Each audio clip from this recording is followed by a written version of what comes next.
Hola, ¿cómo les va?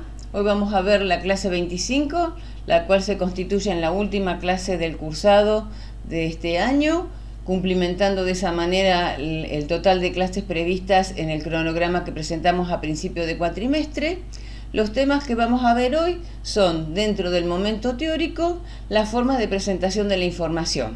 La escrita, la semitabular, la tabular y la gráfica, y la utilidad y la importancia que tiene cada una de ellas en el uso de la presentación de la información o de los resultados que hemos obtenido en un proceso de investigación.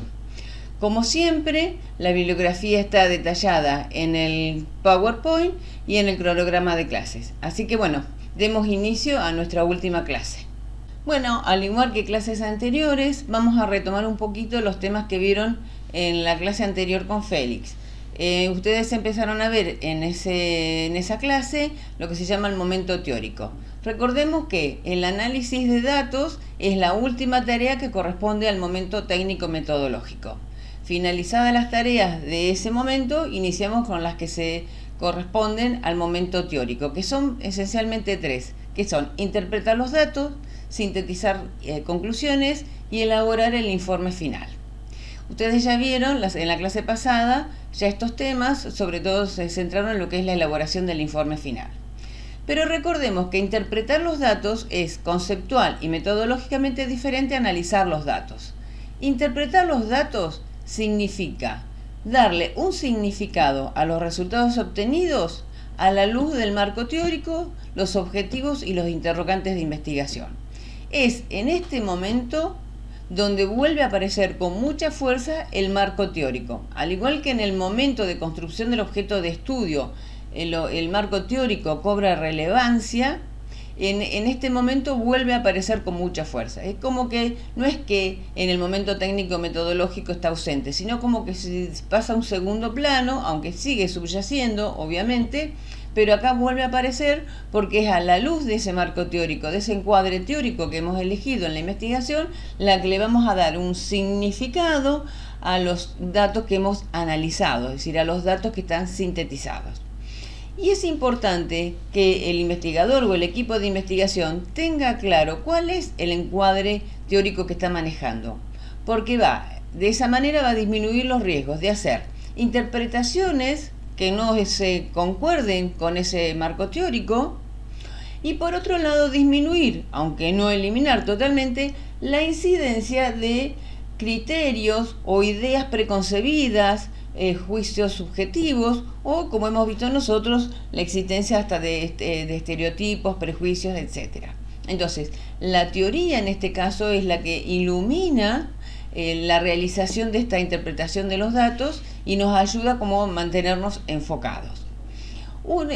Paralelamente a la interpretación de los datos, en realidad la interpretación de los datos se va plasmando en la síntesis de conclusiones. Es decir, nosotros, por ejemplo, retomemos el proceso de operacionalización que vimos en unas clases anteriores. Cuando yo ya tengo analizado los datos indicador por indicador, y después se acuerdan que veíamos que hay operaciones que nos permiten sintetizar los datos obtenidos o resultados obtenidos en los indicadores para poder sintetizarlos a ver qué pasó con la dimensión y así sucesivamente.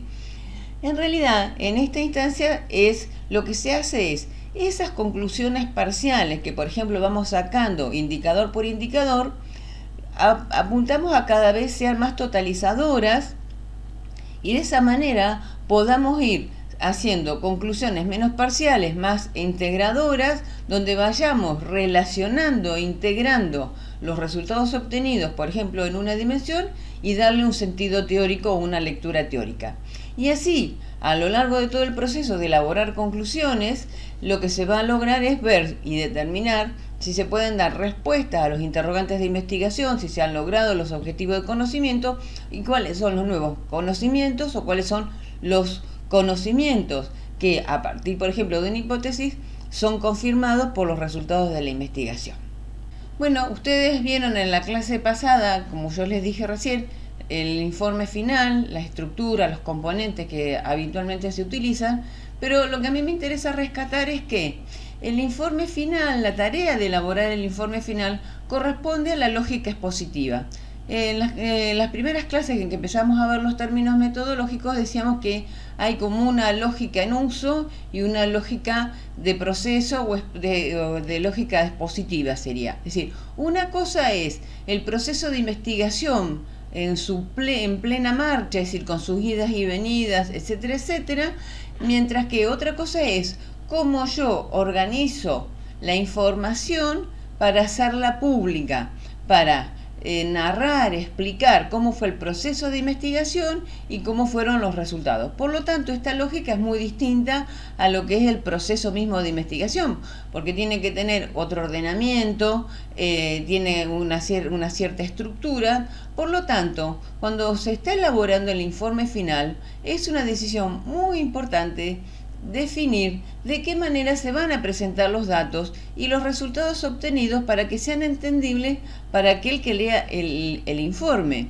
en general. Entonces, esto es muy importante porque a veces investigaciones con resultados muy importantes, pero donde han trabajado mal la lógica expositiva, es decir, esta característica del conocimiento científico que es que sea público, se ven subestimados los resultados porque hubo una mala forma de presentar los resultados obtenidos.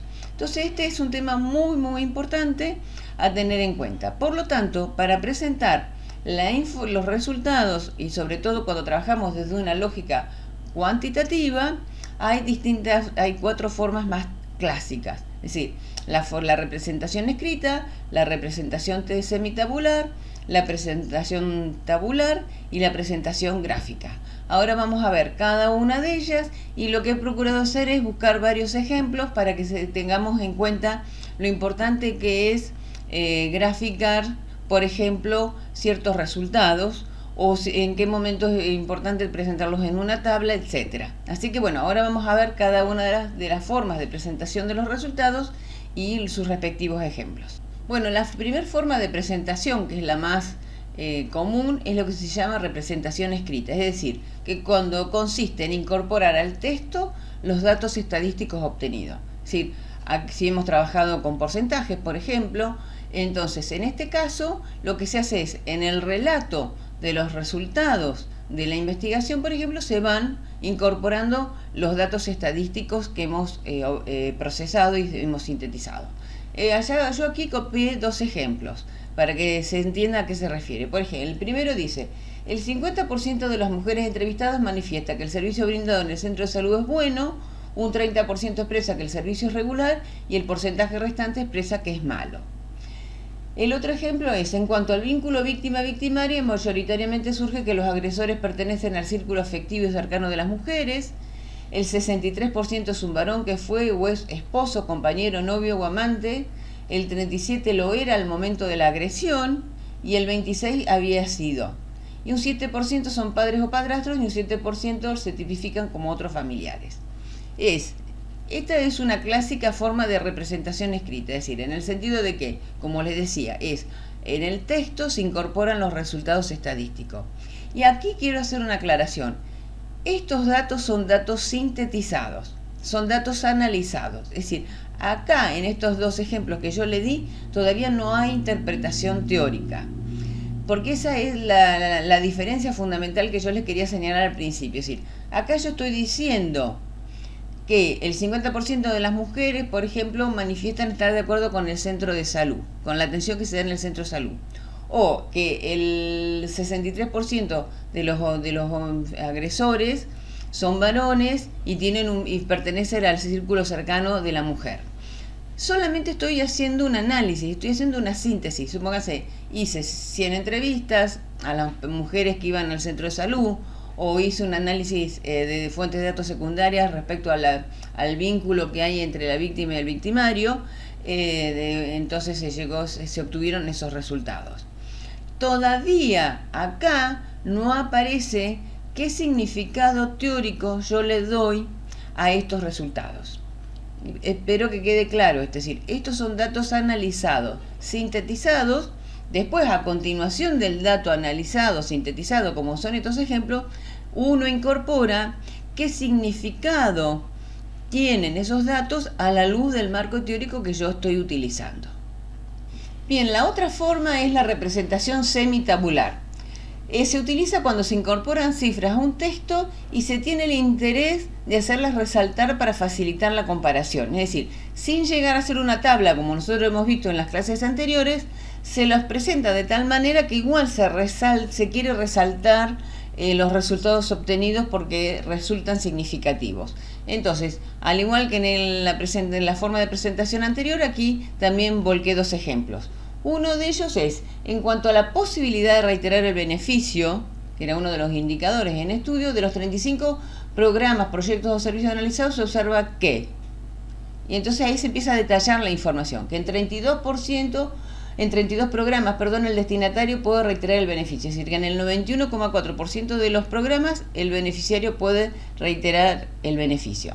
En 2 programas no lo puede reiterar y en un programa no respondió a este aspecto. Entonces fíjense ustedes que es una forma cuantitativa de presentar los resultados. Obviamente son datos analizados, sintetizados, pero están presentados de tal manera que se quiere resaltar los resultados obtenidos, vuelvo a insistir, sin volcarlos todavía en una tabla, porque no se considera adecuado hacer una tabla para estos datos. En el otro ejemplo, lo mismo, es decir, el 85% de los ancianos entrevistados no participan en la elección del geriátrico, son sus hijos o nueras, y en el caso que no tenga hijos lo hacen sus hermanos, etc. El 15% restante se divide acá. Entonces acá lo que se quiere resaltar es qué pasa con ese 15% que sí parece que participa en la decisión para elegir el geriátrico. Entonces se dice que el 5% son los ancianos que participan en la elección del lugar, un 5% dice que participó poco y un 5% no contesta esta pregunta. ¿Sí? Entonces en este caso lo que se quiere resaltar es qué pasa con esa porción de los ancianos que participan en la decisión de en cuál geriátrico va a ser institucionalizado.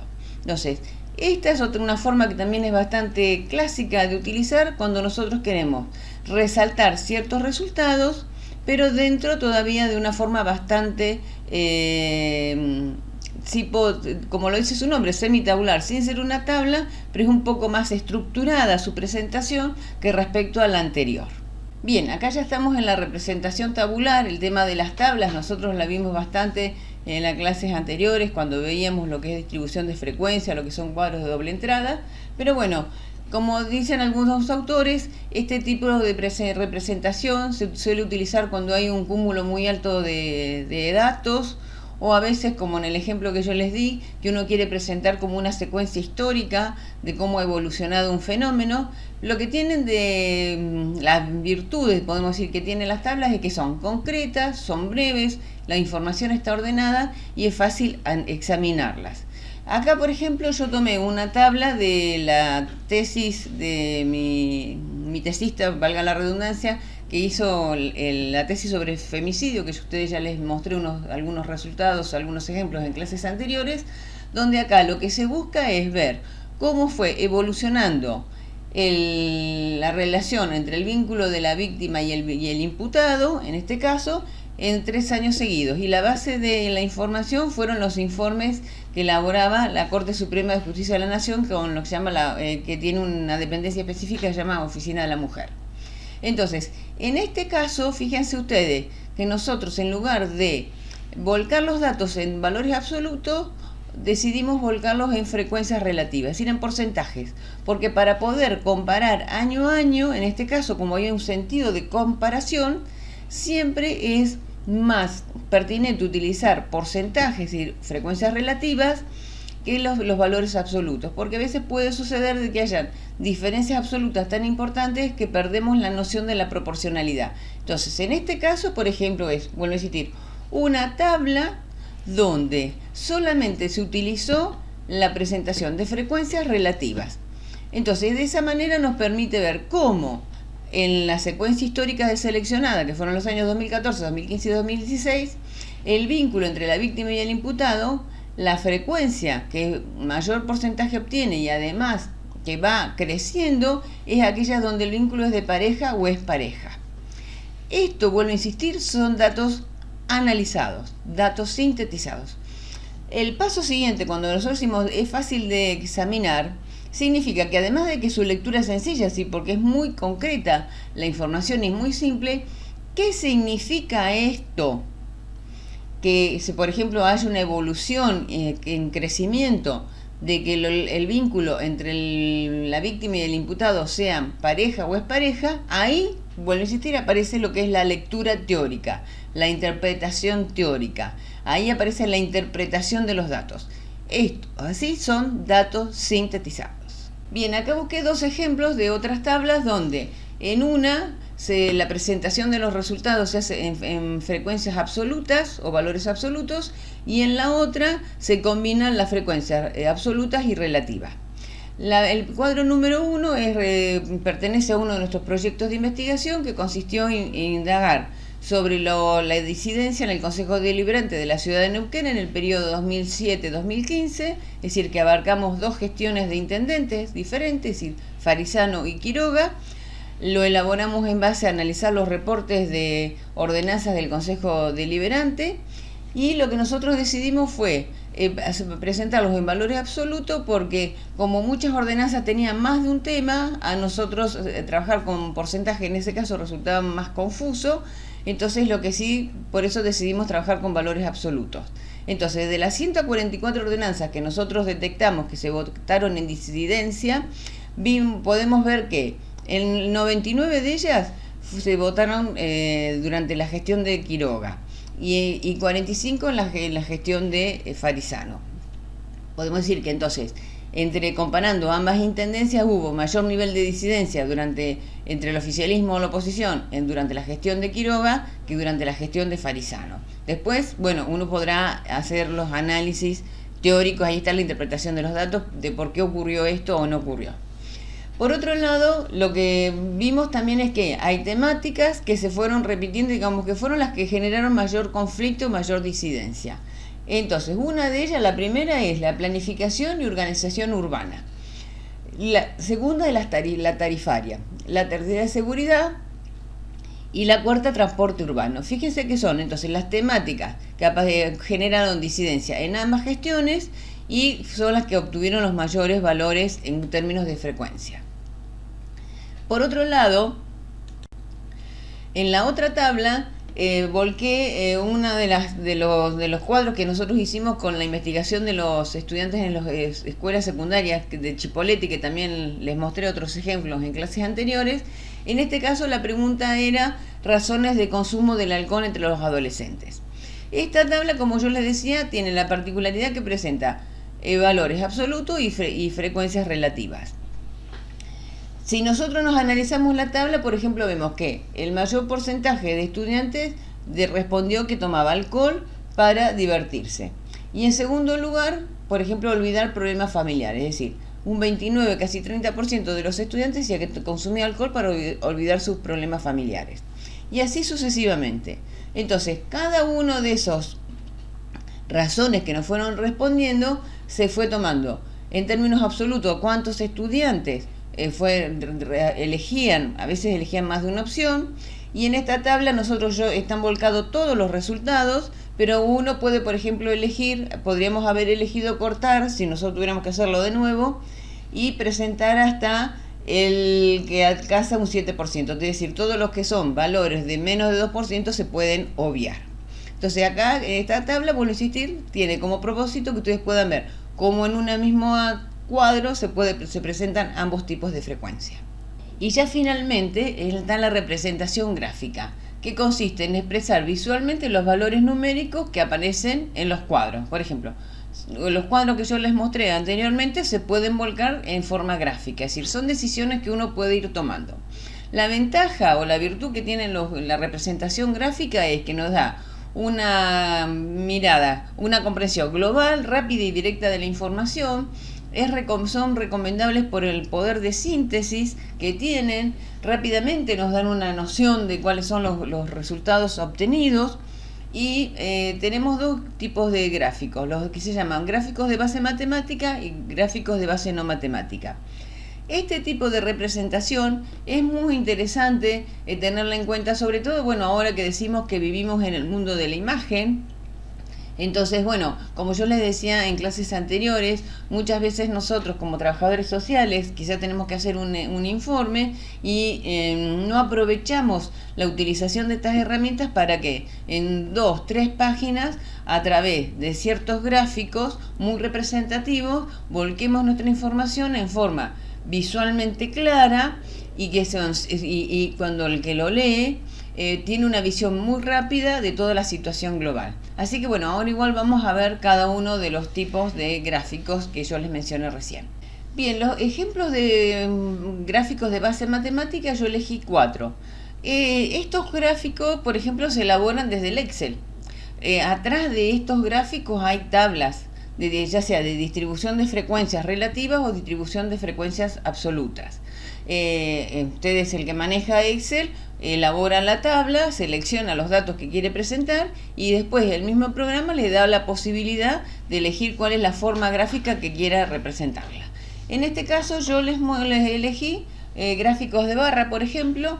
En el primero, que está que es del INDEC, de la encuesta permanente de hogares, donde se muestra y se hace una comparación entre hogares pobres y hogares indigentes y personas pobres y personas indigentes.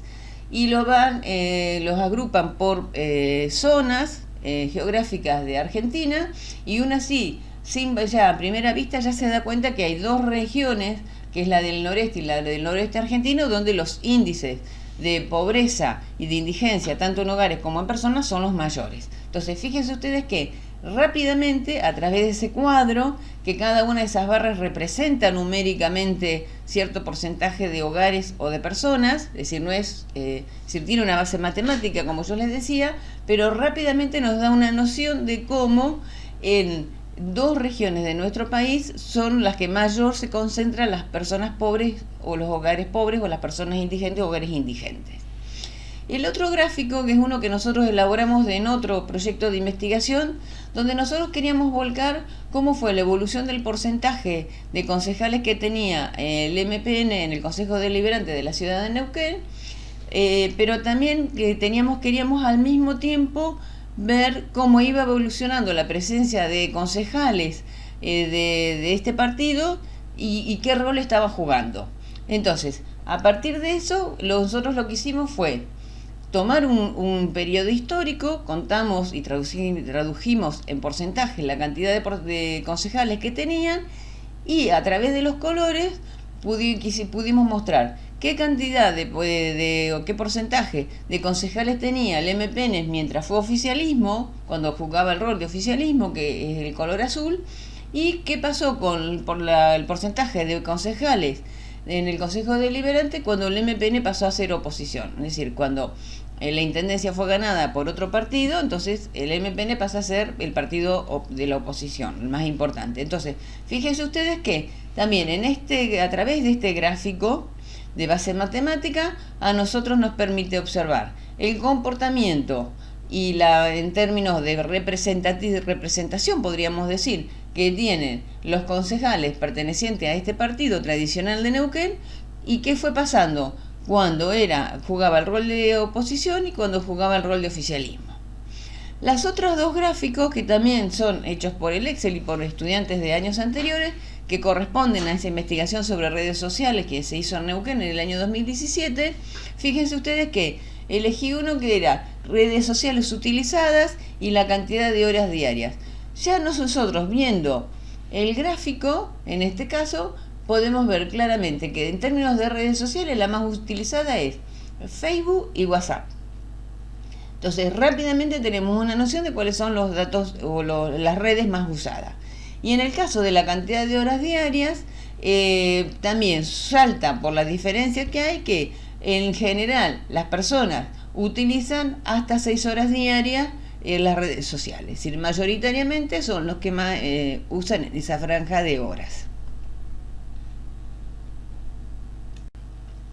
Y bueno, entonces, como síntesis podemos ver la importancia que tienen los gráficos de base matemática, porque nos pueden brindar información rápida y en este caso sintetizar en forma adecuada la información que nosotros hemos obtenido. Fíjense ustedes si en el cuadro de donde se quiere comparar indigencia y pobreza del INDEC y además ellos dividen entre hogares y personas. Si eso se volcara en una tabla, sería una lectura bastante difícil de hacer. De hecho, las tablas existen, porque la tabla hay que hacerla para después elaborar el gráfico.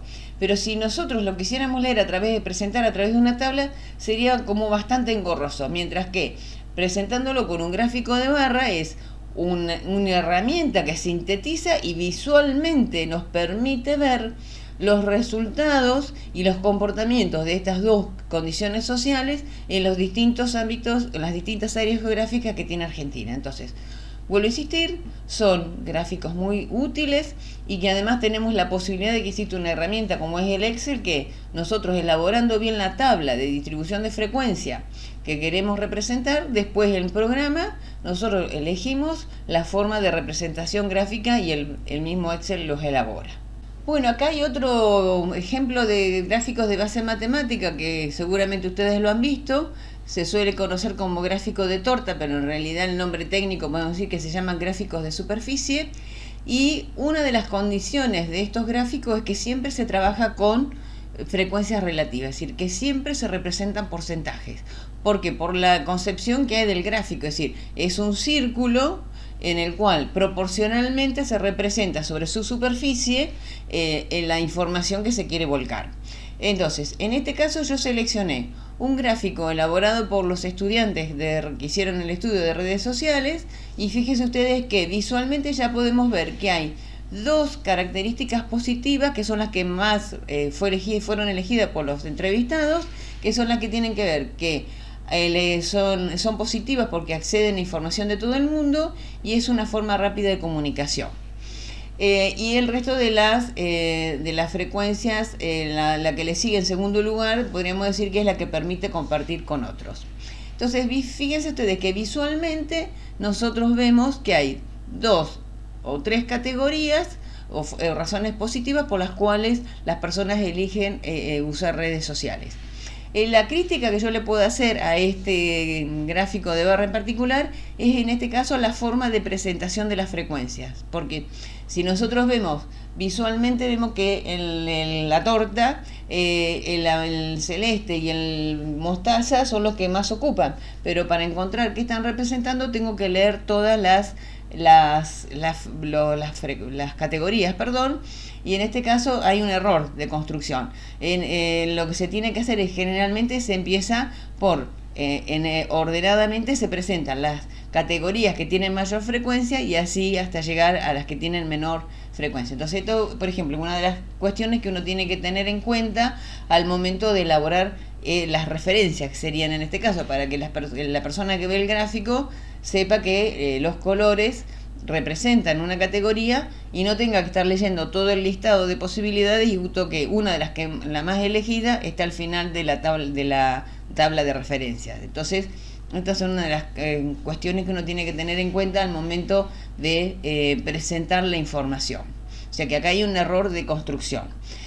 El otro gráfico es en este caso, ustedes ven que los gráficos de torta también pueden ser en un plano o pueden ser con volumen. Acá lo que fue uno que encontré en internet que está representando qué porcentaje de la superficie terrestre ocupan cada uno de los continentes que existen en el planeta.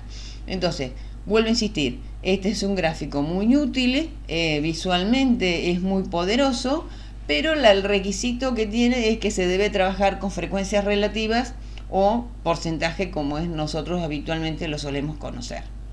Bueno, aquí busqué ejemplos de gráficos de base no matemática.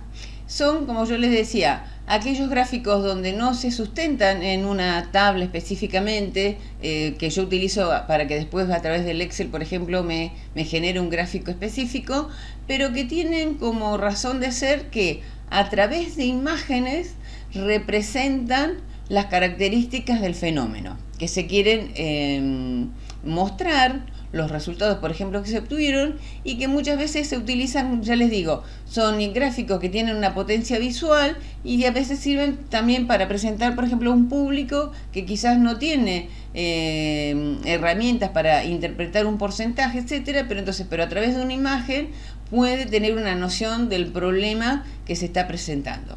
Acá yo elegí dos gráficos o dos formas de representación gráfica de base matemática distinta. Una, por ejemplo, dice alumnos suspendidos en matemática.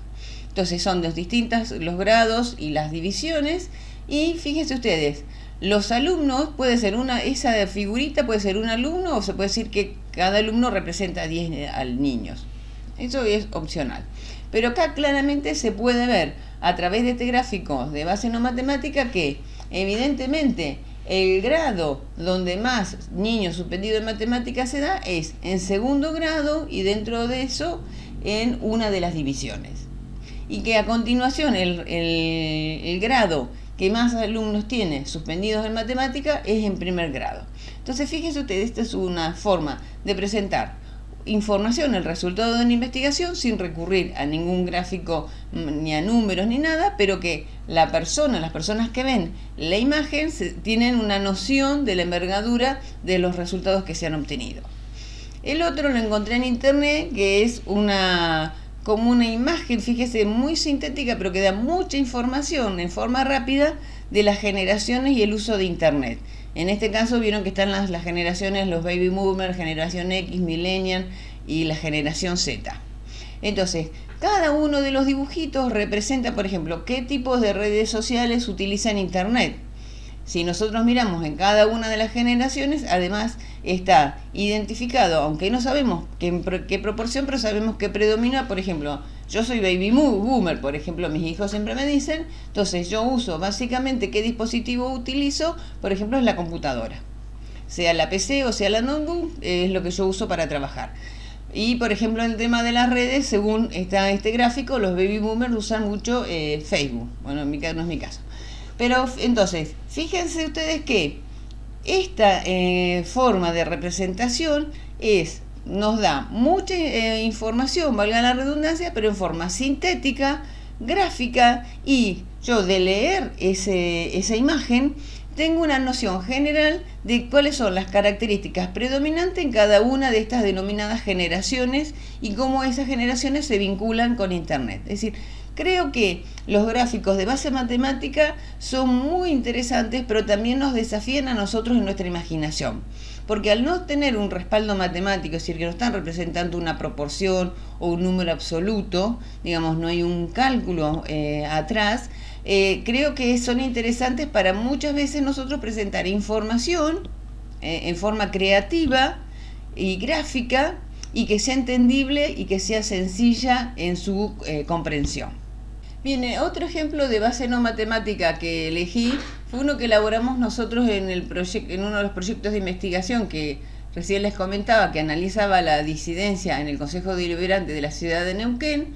Entonces, en este caso nosotros lo que decidimos fue complementar la información verbal, digamos, donde se relata los resultados obtenidos, pero queríamos que esa información que nosotros relatábamos también se plasmara visualmente. Entonces inventamos un diagrama en el cual fuimos mostrando lo que decíamos en el texto, se va volcando en el diagrama, para demostrar, por ejemplo, cuál fue el comportamiento de los distintos bloques del Consejo Deliberante en relación a las ordenanzas que fueron votadas en disidencia. En este caso lo que hicimos nosotros fue, por ejemplo, el partido gobernante en realidad estaba formado por una alianza de partidos conformada por Nuevo Compromiso Neuquino y Coalición Civicari. Entonces, ellos dos están en verde porque eran dentro del Consejo Deliberante el bloque del oficialismo. El resto de los bloques están pintados en otro color porque representan los bloques de la oposición. Entonces, y el sentido de las flechas va demostrando cómo en distintos momentos y en qué oportunidades cada uno de los bloques fueron relacionándose entre ellos, haciendo alianzas para presentar ordenanzas. Y lo que queríamos resaltar fue que dentro de los dos partidos que conformaban el partido del oficialismo, en el caso de Nuevo Compromiso Neuquino, solamente había presentado proyectos con su propio partido de su alianza, y después individualmente con algún otro partido, y en cambio la oposición habían presentado proyectos de ordenanza entre ellos, aunque predominaron las presentaciones individuales. Y lo otro llamativo de esto es que, por otro lado, dentro del oficialismo, el partido de la coalición cívica había presentado proyectos de ordenanza con todos los bloques de la oposición en alguna oportunidad. Entonces, fíjense ustedes, son dos formas de presentar la misma información. Es un gráfico de base no matemática, es decir, porque acá no se está diciendo cuántos proyectos presentaron cada uno, sino cuáles son los movimientos y las alianzas que se fueron haciendo en la presentación de las ordenanzas de disidencia. Y bueno, vuelvo a insistir, fue una idea de tratar de que a través de una imagen sintetizar esas alianzas que se fueron dando a lo largo de las gestiones que nosotros fuimos analizando.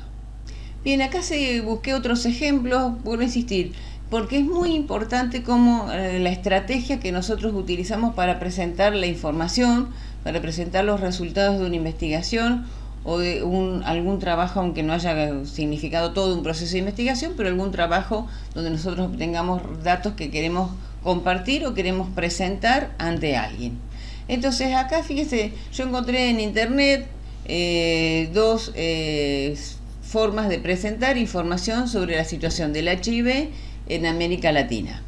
Entonces, en la primera gráfica, fíjense que se van mezclando, es decir, valores numéricos, es decir, habla de 1,7 millones de personas afectadas, etcétera, etcétera. Entonces, pero a través del mapa, por ejemplo, ubican al continente, diciendo el porcentaje de población que representa, cómo están afectadas el tema de las embarazadas y los bebés en ese caso. En el otro también, si bien se combina información matemática, también visualmente podemos ver que en el caso de los adolescentes en América Latina y el Caribe hay en mayor proporción están afectados los varones que las mujeres. Entonces los elegí, que después cada uno mirará en detalle lo que aparece en estas imágenes, pero como forma de recalcar esto, la importancia de cómo nosotros hacemos para presentar la información, que sea sencilla, que sea potente, que sea gráfica y que sea entendible. Bien, acá seguí eligiendo ejemplos para recalcar de alguna manera la importancia de cómo se presenta la información en forma gráfica. Acá elegí dos posibilidades vinculadas con la actividad económica, las encontré en internet, por ejemplo, que son, fíjense, mucha información, pero que están sintetizadas visual y gráficamente, que hace entendible lo que se quiere volcar. Por ejemplo, en el primer gráfico se representa el impacto de la industria cervecera en Argentina. Entonces, explica este gráfico, lo que quiere mostrar es que por cada 10 puestos de trabajo que hay en la industria de la cerveza, qué cantidad de puestos de trabajo se van generando en relación a esa actividad económica. Y bueno, cuántos empleos se generan en energía, en la producción de vidrio, en logística, en empaque, etcétera, etcétera. Entonces, fíjense ustedes que es un cuadro, es un gráfico donde presenta una información muy importante de una actividad económica que visualmente nos hace ver cómo es la cadena que hay atrás de esta producción de cerveza, que es una bebida que en las últimas décadas se ha popularizado en todas las edades. Entonces, y de alguna manera quiere demostrar desde el punto de vista económico cómo la industria de la cerveza genera 128.000 puestos de trabajo en Argentina. A partir, ya sea en forma directa o en forma indirecta, es una generadora de puestos de trabajo. Y acá estamos hablando también de todo este desarrollo de lo que se llaman las cervezas artesanales, que en general corresponden a pymes, es decir, pequeñas y medianas empresas, es decir, muchas son de tipo familiar, pero fíjense ustedes el impacto económico que tiene una industria de este tipo, y a través de este gráfico nos permite de alguna manera tomar noción de la importancia que tiene, por ejemplo, una actividad económica que a veces nosotros la desconocemos porque no nos interesa, lamentablemente a veces los trabajadores sociales no nos interesan los temas económicos, y los temas económicos son temas muy importantes porque muchas veces nos olvidamos de que la economía es una ciencia social. El otro ejemplo que elegí fue los mayores productores de uva en el mundo. Fíjense ustedes que acá para presentar la información combinaron una cuestión visual como es el mapamundi, pero al interior del mapamundi se fueron remarcando los países que son productores de uva en el mundo, y en un gráfico de torta, en un gráfico de superficie, fueron marcando, trabajaron con 3 categorías, es decir, hubo aquellos uva que se produce para hacer vino, para hacer pasas, y los que producen uva fresca. Y por ejemplo en Argentina, fíjense ustedes que es un país donde casi la totalidad de la uva que se produce para hacer vino. Lo mismo pasa en Francia, prácticamente es el único destino de la producción de uva que tiene ese país. Y sin embargo después tenemos otros países como en Asia, donde aparece que la mayor cantidad de la producción de uva en ese país es destinada a la fruta fresca, es decir, para el consumo. Entonces, bueno, insistir, fíjense ustedes que es un gráfico donde combina en este caso imagen y base matemática, porque lo combina con gráfico de tortas. Y es una imagen que rápidamente nos da información sobre una temática específica. En este caso, bueno, yo justo encontré que era de los productores de uva en el mundo.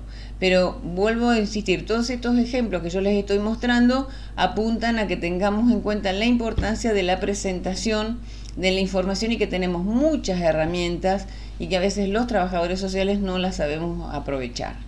Y bueno, ya este es el último ejemplo, y elegí el tema ecológico, el tema del impacto ambiental, el problema climático, es decir, las distintas posibilidades de cómo lo podemos llamar a lo que le pasa a nuestro planeta, que en definitiva es nuestra casa y la tenemos que cuidar. Creo que es una temática muy importante, y que a veces el trabajo social no la utiliza, o no la tiene en cuenta, como un área de intervención muy importante, es decir, que es un área de trabajo con mucha potencialidad. Bien, acá lo que yo elegí fueron dos gráficos también, donde se vuelca información sobre el tema ambiental, los riesgos del cambio climático. En el primero de ellos, fíjense ustedes que va mezclando también imagen con información cuantitativa. Es muy interesante cómo utilizan la jarra como una imagen para mostrar cómo se va modificando el nivel del mar.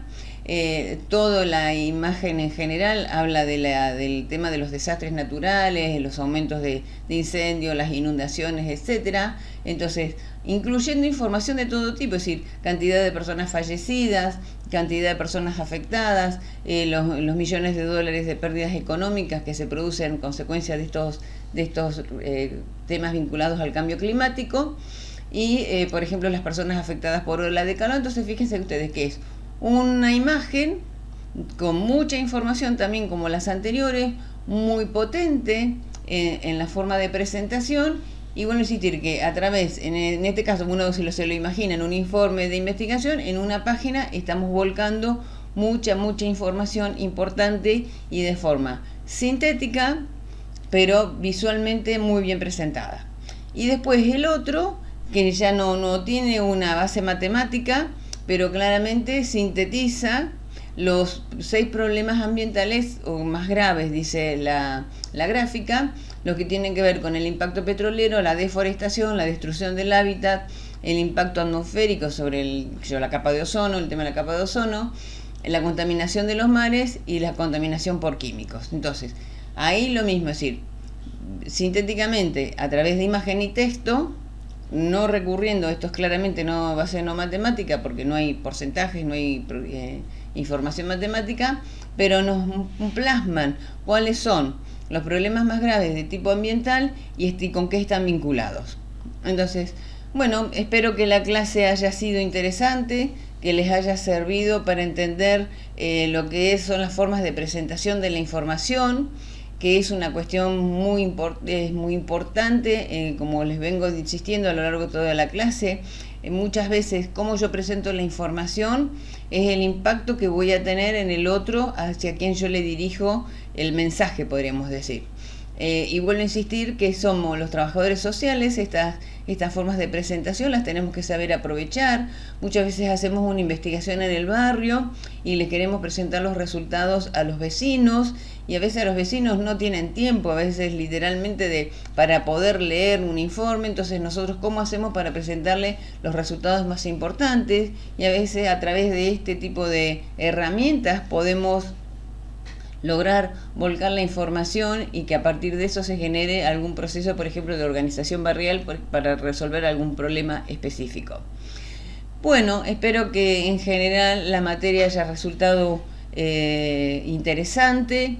Es una materia que en general es un poco árida en algunos aspectos, pero creo que lo que apunta sobre todo es en que nosotros tratamos de transmitirles, decir, lo que son las bases de la ciencia, cuáles son las características del pensamiento científico y sobre todo esto, es decir, qué importante que es el manejar ciertas herramientas, cómo nosotros tenemos que fundamentar nuestras afirmaciones. Es decir, lamentablemente estamos viviendo en una sociedad que nos manejamos con eslogan y no argumentamos ni fundamentamos nada, y la ciencia casualmente tiene que, lo que nos enseña o apunta es a decir que, bueno, todas nuestras afirmaciones tienen que estar argumentadas, fundamentadas a partir de lo que pasa entre la vinculación entre el plano teórico y el plano empírico.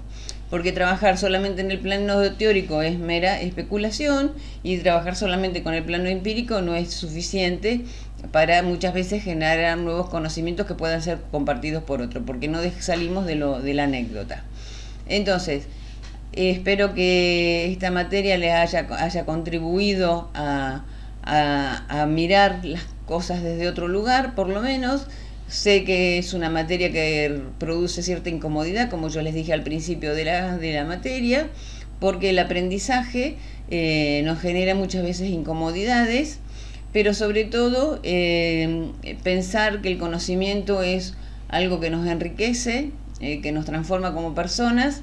Y sobre todo también este mito de que muchas veces no es un mito, es un discurso, podríamos decir, predominante, que parece que la ciencia es el único conocimiento válido. El ser humano fue generando distintos tipos de conocimiento a lo largo de la historia, tiene distintos propósitos, apunta a distintas cosas. La ciencia es lo que nosotros enseñamos en la facultad, básicamente, y sobre todo el eje de todo esto también es poder contribuir a desarrollar un pensamiento crítico, el tener una actitud crítica hacia la realidad. Y como yo les dije en las primeras clases, que la crítica no se refiere a decir que todo está mal, sino que es conocer en profundidad algo para luego decir, cuestionar y decir con qué cosas comparto y cuáles no comparto. Bueno, espero que nos veamos el año que viene en Metodología 2. Hasta la próxima.